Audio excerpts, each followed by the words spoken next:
আমরা খুলনার উদ্দেশ্যে এখন সকাল 5টায় রওনা দিলাম বাসা থেকে। আমি সবুজ আর মামা। সো আমরা রিক্সা অটো কিছুই পাচ্ছি না এই সকালবেলা। সো আমরা যেতেছি খুলনায়, ট্রেন 6টা 20-এ। দেশে আসার পর সেকেন্ড থার্ড ট্যুর হবে, বাট মানে ফ্যামিলি ছাড়া আর কি, বন্ধু বান্ধব, মামা, বাগনা, ভাই যাবো খুলনায় স্টিমারে, প্যাডেল স্টিমারে। ইচ্ছা আছে, দেখি ঢাকা যাই। এখন আমরা যে ব্রিজটাতে আসছি সিলেটে সেলফি ব্রিজ বলে, কাজির বাজার ব্রিজ।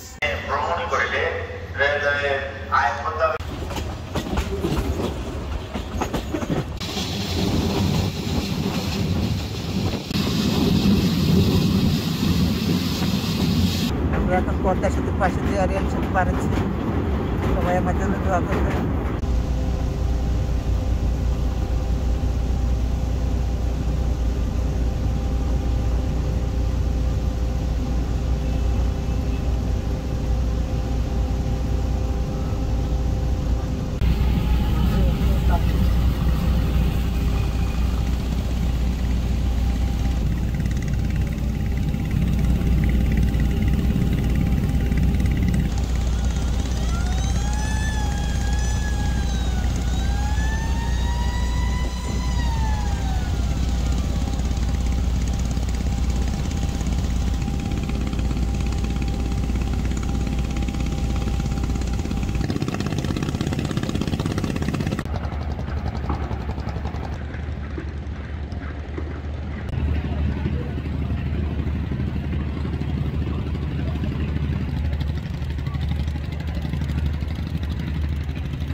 $5-6 হাজার টাকা দিয়ে স্যার। তুমি সবুজ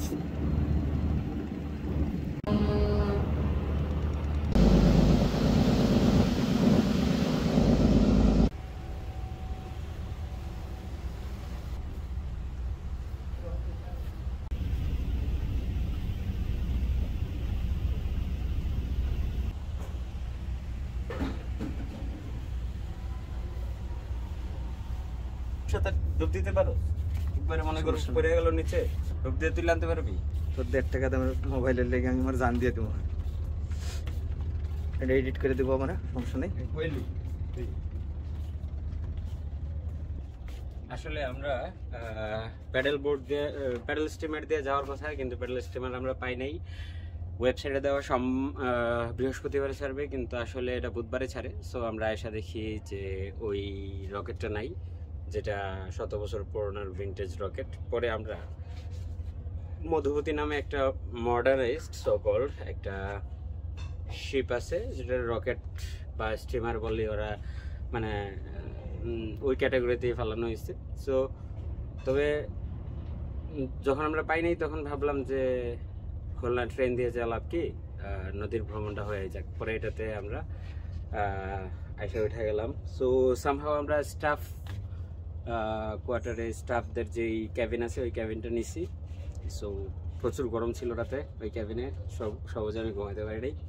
সকালবেলা সানসেটটা মিস করছি, পরে সকালবেলা রুম ঠান্ডা হয়েছে পরে ঘুমাই গেছিলাম। আর এক্সপিরিয়েন্স খুবই ভালো, মানে ছোটোবেলার বাবার সাথে নদীতে ভ্রমণ করার যেই স্মৃতিগুলো আছে ওগুলা মনে পড়তেছে। বা নতুন করে আগে হয়তো ছোটবেলা দেখছি এই সৌন্দর্য বোঝার হয়তো ক্ষমতা ছিল না, বা এখন যেভাবে নিতেছি এইভাবে ওই সময় দেখি নাই। সো ভালো ভালো পিকচার পাইতেছি, ভিডিও পাইতেছি, আর বোনাস তো হইলো সৌন্দর্য। তো সবুজও আছে, সবুজ খিস খায় আছে, ওর চেহারা যে ভিডিও হইতেছে বেচারা, এটার কোনো তোয়াক্কাই করতেছে না, আমি একাই বক করতেছি। যাই হোক, তো এখন তোর কেমন রাত্রে গরম লাগছে? কেমন?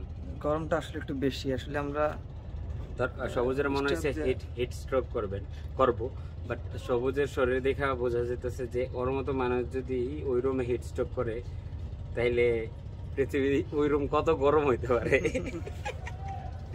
তো স্টাফ রুমগুলো আসলে একবারে ইঞ্জিনের উপরেই থাকে, এই জন্য আসলে গরমটা স্টাফ রুমে একটু বেশি পড়ে। তো আশা করি নেক্সট আমরা যারা আছে BIWT এর কিছু তারা এই ইয়েগুলা দেখবে আসলে, যে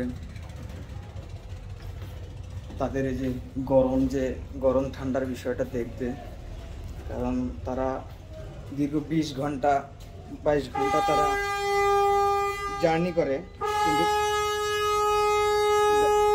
দেখা যায় যে তাদের আসলে নিজের থাকার জায়গাটাই বেশিরভাগ গরম থাকে।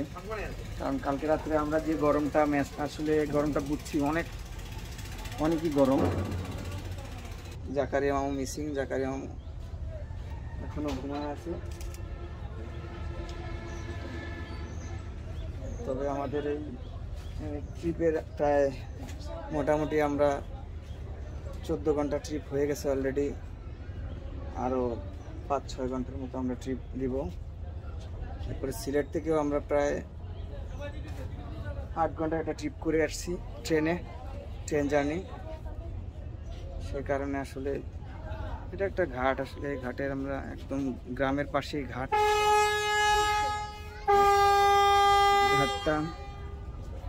একবারে ছোট ঘাট, কিন্তু মনে হচ্ছে নদীর ভাঙন মনে হয় সেটা আছে। হ্যাঁ, এই যে ভাঙনের জন্য আছে। এগুলো হলো কেবিন, ভিতরে এসি আছে, 2টা করে রুম আছে, সরি 2টা করে বেড আছে, 2টা বেড। এটা হচ্ছে চিরি, এটাতে আমরা নিচে যাই। এখানে টয়লেটের ব্যবস্থা আছে, জোরে কথা বলবো কারণ শরীরে আসলে এনার্জি 0%। আসলে নদী ভ্রমণের অভিজ্ঞতা সবুজেরও আছে, আমারও আছে। জাকারিয়া মামার একবারেই ছিল না, 0, ফার্স্ট টাইম লঞ্চে উঠছে। মামা রাত্রেবেলা অনেক এক্সাইটেড ছিল, অনেক অনেক অনেক মানে বাতাস, তারাগুলা বা নদীর মধ্যে যাই। আর রাত্রে সবচেয়ে বড় কথা হলো শিপের সাথে একটা বালুর জাহাজ, মানে বালুর যে বালি টানে যে জাহাজ আছে না, ট্রলার গুলা যেগুলা পুরা পানির নিচে মানে ডুবা থাকার মতো অবস্থা, ওগুলা আইসা স্ট্রেট হিট করতে নিছিল সামহাও।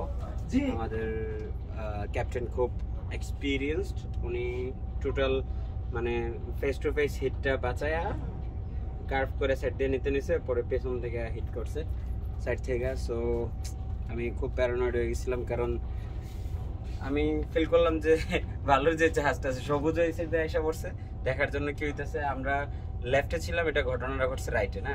সো আমি দৌড়ে নিচে গেছি যে কোনো হোল্টোল হইলো কিনা, ঠিক আছে, টাইটানিকের মতো। আর জাকারিয়া মামা সাঁতার জানে না, সাঁতার জানলেও কি নদীর মধ্যে মানে আছে না, তবু একটা দৌড়ে যে দেখলাম যে ব্যাপারটা কি হয়েছে, যে আসলে ড্যামেজ কতটুকু হয়েছে। বাট অনেক অনেক থ্রিল হয়েছিল ব্যাপারটা। তো বাট আমাদের যে ছিল ক্যাপ্টেনের কথা শুনে আমরা অবাক, যে সমস্যা নাই, কোনো এক সাইড যদি ড্যামেজও হয় তা ওদের স্ট্রাকচারটা ভিতরে block system, layer by layer করা, মানে অনেকগুলা কম্পার্টমেন্ট নিয়ে টোটাল এই যে শিপের নিচের যে জায়গাটা আছে, যে হ্যাচ কভারের যে জায়গাটা আছে, এটা একটা চেম্বার না, এই জায়গায় অনেকগুলা ব্লক আছে। সো কোনো সাইড থেকে যদি ড্যামেজ হয় একটা ব্লক ফ্ল্যাট হবে, মানে পুরা শিপ ফ্ল্যাট হওয়ার সম্ভাবনাটা নাই, মানে এটা সেফটি সিকিউরিটিটা অনেক বেশি। সো শুনে একটু মনে বল পাইলাম যে না ঠিক আছে যাই তাইলে। পরে আবার সবুজের আমি যেই সেই উপরে নিচে ডানে বামে খালি ঘোরাঘুরি। পরে ফরচুনেটলি রাত্রে আমরা ক্যাপ্টেনের সাথে কিন্তু প্রায় 3 ঘন্টার মতো ছিলাম, যে জায়গা থেকে এই শিপটা পরিচালনা করতেছে। আমরা আসলে কোনো প্রফেশন কাছ থেকে না দেখলে বোঝা যায় না যে ব্যাপারটা আসলে কতটা এক্সস্টিক, কতটা থ্রিল। আমরা এই জায়গায় বসে আছি, মানে জিপিএস দেখা সোনার দেখা শিপটার সামনে যাচ্ছে অন্ধকার, আর এই রুটটা এত বিজি, মানে এত লঞ্চ, এত ট্রলার, এত শিপ আসা যাওয়া করতেছে, মানে একজন আরেকজনের সাথে কমিউনিকেট করতেছে। আপনি বামে থাকেন, আমি ডাইনে থাকবো, আমার আগে যেতে দেন, আপনি স্লো করেন। মানে এই জায়গায় রিল্যাক্সিং এর কোনো ব্যাপারই নাই। দেখলাম যে খুবই খুবই খুবই স্ট্রেসফুল একটা টানটান উত্তেজনা পূর্ণ একটা। এই জায়গায় একটা ছোট ফেরি আছে,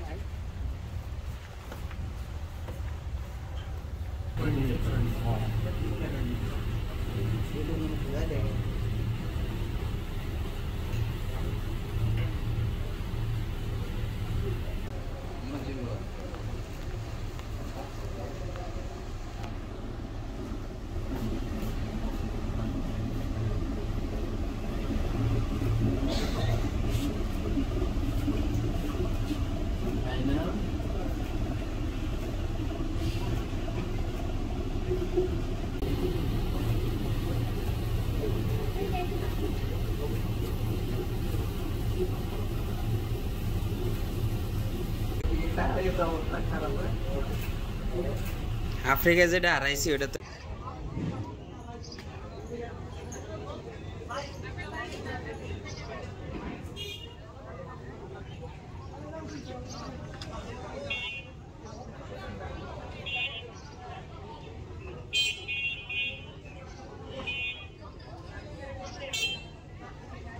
রিয়াজ তোমাকে বাড়ি কই দেখাও আর দেখা দাও কোন দিকে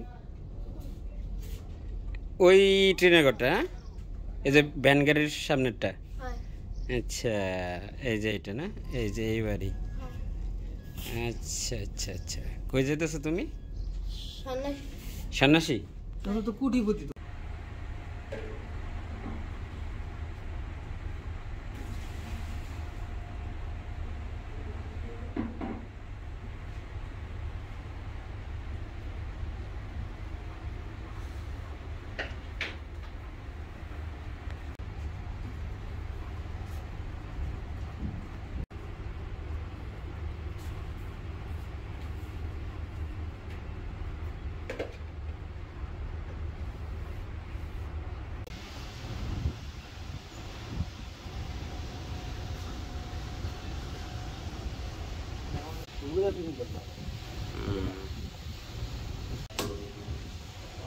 একমাত্র যেগুলো আমরা লাগে সেটা পিচ্ছি আছে না হে কইতে পারবো এই জায়গা কোন জায়গা কি কাজ কাজ করে আমার ইন্না নিলে যেমনি কইছো আমার পায়ে ব্যথা করতো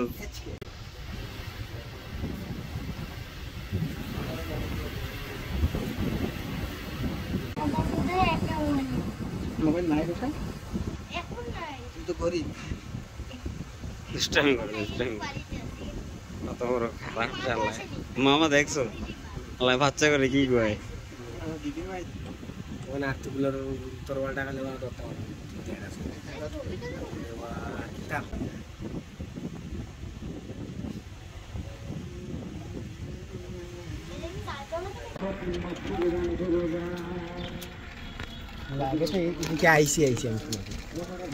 আমরা এখন মোরলগঞ্জ থেকে খুলনার দিকে যাচ্ছি আমাদের রকেটের জার্নি এই জায়গায় শেষ সেই জায়গা থেকে আমরা খুলনার দিকে যাব এখন বাগেরহাট থেকে খুলনা